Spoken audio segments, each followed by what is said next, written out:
Hey again, everybody. I bet by now you're probably thinking this is kind of weird and stuff, but I hope that you guys are still enjoying and stuff. And as always, I'll just keep on doing what I'm doing. Anyways, where we last left off, John and Saint had gone into another world, so we're gonna continue from there. John shoved the hand away and stabbed a finger into Saint's chest. Enough of your cathartic bullshit. Give it to me straight. Or so help me. You'll what? Saint said. Gonna knock my lights out, you old... hold on. John was ready to do just that when he noticed why Saint stopped. The soulless had surrounded them, staring with empty eyes. What are they? John breathed. Gone is what they should be if they know what's good for them, Saint yelled, stepping forward. Wait, John said, trying to stop him. What? Think these things can hurt you? They're hardly even real, man. Grow a pair. But before John could finish, Saint railed the nearest right across the face. It was strange, like the thing's face was made of paint. It seemed to smear the air before sucking back into place. It made a gasping sound. The others started to move away, walking backward in unison, always staring. That's right, fuckwits, back up, Saint said. He turned to John. Starting to get it yet? He didn't. No more than when he first opened his eyes. Saint sighed. I guess if this is the first you've seen it, it must be hard to follow. Look. He went to a wall and started running his hand along it. Just like the boy's face, it began to smear, following his hands before sucking back into place again. This place is soft still, not completely formed, kind of like a rough sketch. John thought he understood that part, but something still nagged at him. So if it's not finished, who's making it? God? Saint looked at him with a smile.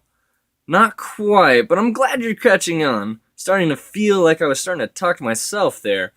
Now, I'll explain it all after we find a solid place to settle up in, yeah?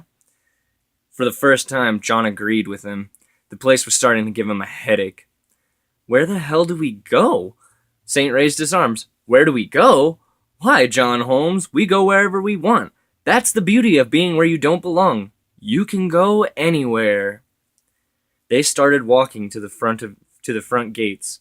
John made a point not to look at the soulless again, even though he could feel the black pits staring him down. By the gates stood a large tree. Something about it seemed familiar, but he couldn't pinpoint what it was. Maybe it was because the tree was more there than its surroundings.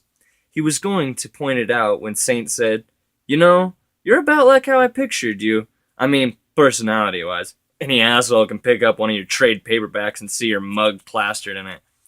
No, I mean, I had a good feeling you'd be like this. Like what? John asked. Saint flashed that charming smile. Like me.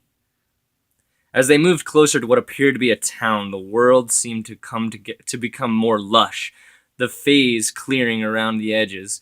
Even smells began to come in clear as day.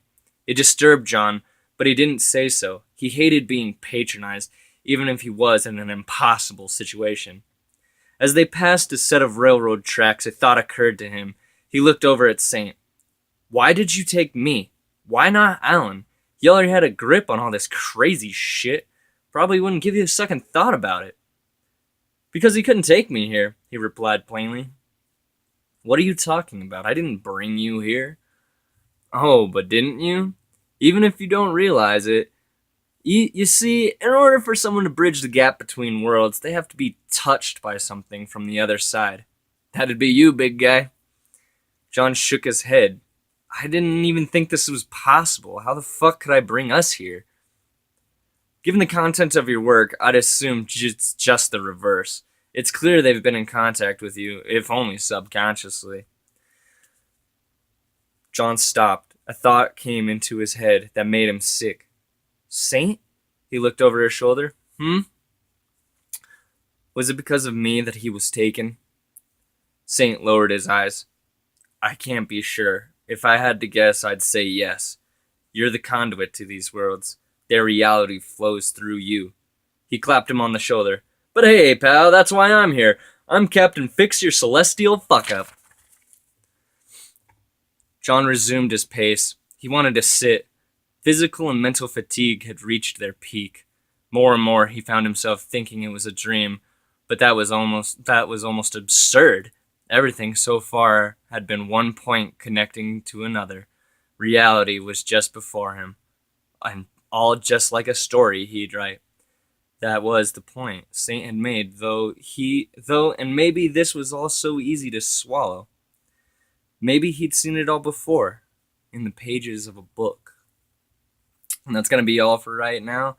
I'll keep on going along with it as much as I can, and once again, thank you guys for all your support. If it weren't for you guys, I wouldn't be doing this.